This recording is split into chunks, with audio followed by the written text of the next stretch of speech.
welcome to Pulled Focus. In this series, we are talking to the filmmakers submitting for this year's Deep Fried Film Festival.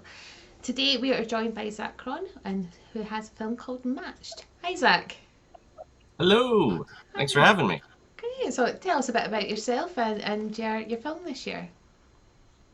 All right. Well, my name is Zack Kron. I'm a writer, director, cinematographer in New York City.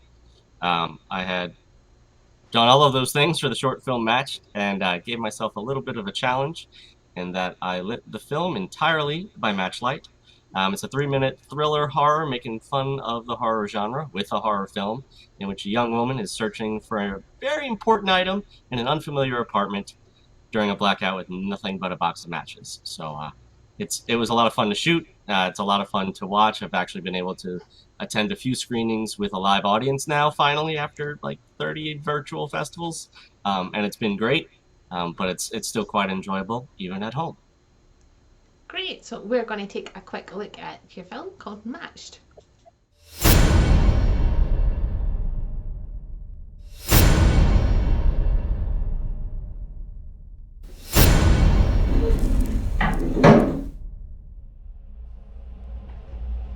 Babe? Is that you?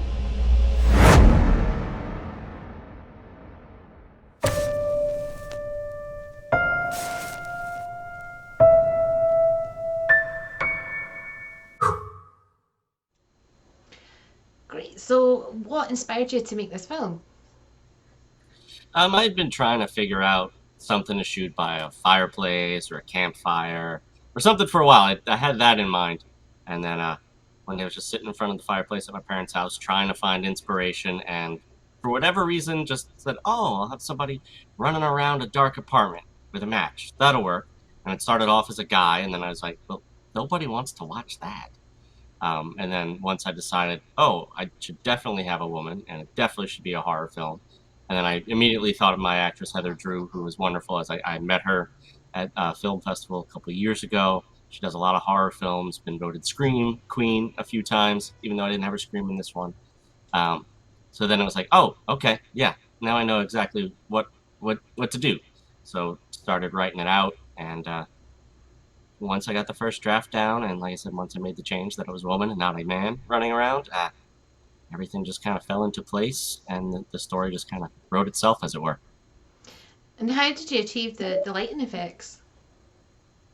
Well, I did a lot of tests of different brands of matches to see which ones were burning the brightest and the best, and that was pretty much it. I mean, there's a shot in the bedroom towards the end of the film where I have moonlight coming in, but all of the interior shots, it's pitch black, and actress lights a match, and that is the illumination for the scene. Um, so it helped that the location had a lot of bare white walls to just reflect the light and push it back as much as possible. I've shot that location a few times, and usually I hate the white walls, but on this occasion, it helped us out a lot to make the most out of the tiny bit of light that you do get from a match. So we don't encourage people to run about with matches at home. But what challenges did you find when you were making the film? Um, just since it was lit by matchlight, that was a technical challenge. We, of course, did have fire extinguishers and flashlights handy for anyone who needed it. We did not need the fire extinguisher, but we had one just in case, because that's just wise. Um, I mean, the main challenge was just the dealing with the nature of a match, and that as your illumination for the scene, and then also the timing for the scene. Um, Everything, except for I think one little scene, everything's a single take. Each scene is its own take, and it could only go on as long as that match was burning. And sometimes the match would burn a little longer than we wanted. Sometimes it would go out unexpectedly. Um, so we had a lot of trying to juggle that and find the right timing, because there was going to be no fixing the timing in post or in the edit. You had to get it right, and can't always control what fire does or doesn't want to do. And the only other, real challenge other than getting everybody together for scheduling it is that I switched cameras right before the shoot. I usually shoot on a Canon C200, and I wound up going to the Blackmagic 6K just for a little better low light situation. And the way I had my camera rig set up, I could not actually focus on the screen. I could see the framing, but my eyes don't focus at that distance with or without my glasses. So I had to rely very heavily on my first AC, my focus puller, to tell me if things were in focus or not. And that was something I hadn't quite experienced before. Usually, I think that was good, and this time I have no idea. So you've been doing the film festival. So what other filmmakers have been inspiring you or influence your work? It's always tricky because there's so many people who do so many entirely different things. One director that always comes to mind is Jon Favreau. I mean, I think I first probably saw him when he did the film Swingers, and I liked swing dancing. I'm like, oh, I'll watch this, and it's Hollywood and LA, and it'll be great. And he didn't direct that one, but he wrote it. And then I saw him direct lots of other things. And anyone who can direct Elf and Iron Man, and then a little indie, drama or comedy called Chef. There's just such a wide range. And then of course he's doing The Mandalorian, which is also great. But just being able to cross those genres and tell a great story in so many different styles is really nice. And then if you go back in time a little bit, I've always been inspired by Charlie Chaplin because he wrote, directed, starred, and even scored a lot of his films. And I'm not scoring any of my films. That's not in my wheelhouse. But just somebody to be so versatile and then so good at being so versatile. So I always, every now and then I'm like, all right, I'm gonna watch one of these for a little inspiration and just see what I can pick out. And with the Charlie Chaplin and the silent films, I didn't have a lot of dialogue in match, so being able to tell the story visually is important. So I think that's you can always learn something. So I keep trying to. You completed the film in April 2020, is that right? Sounds right. Yeah, we shot in November of 19. But I was, and the rough cut was done pretty quickly after that. But I was dragging my feet on finding a new composer, and then the pandemic happened, and I had been working, and then all of a sudden I wasn't working. I was like, okay, well, I really should go ahead and get this finished up. So I, asked for recommendations, talked to a couple different people, found the composer that I used, and we got that done pretty quickly. And then I started sending it out, and it started screening not too long after that. And yeah, but it was it was a quick shoot for itself, but just getting the time and being able to just focus on that and getting it done, all the little nitpicky things. Yeah. So the Deep Fried Film Festival started in 2006, and we had a wee bit of a break. And then when the pandemic hit, we felt that we wanted to bring it back, and because the restrictions here keep changing, and we had no idea what we would be allowed to do, we moved to an online festival for this year. But do you think, how do you think the pandemic's affected filmmaking in general over in New York and across America?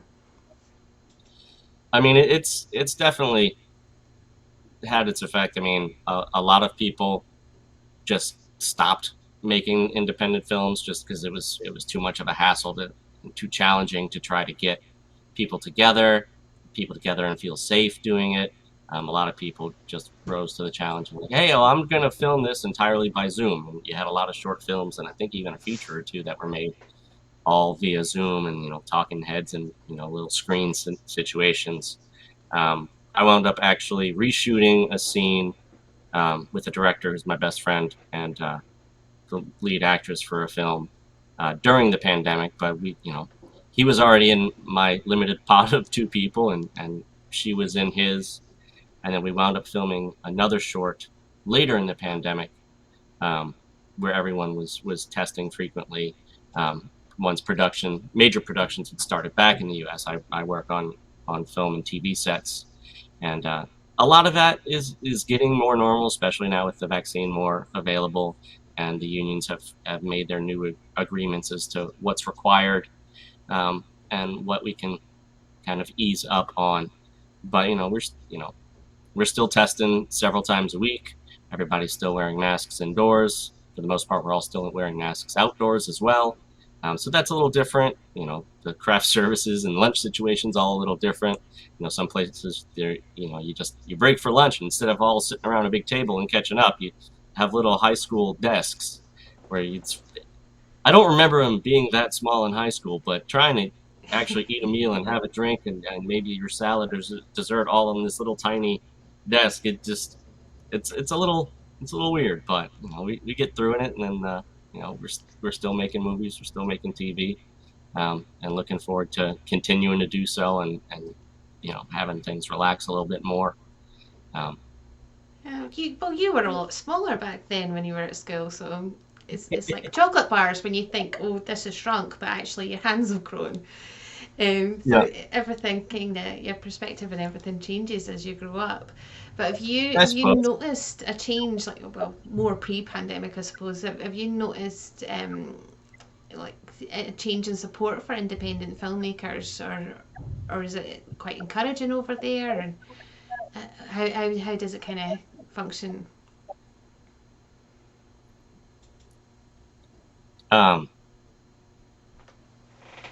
I think you broke up right during the question. Sorry. What's for independent?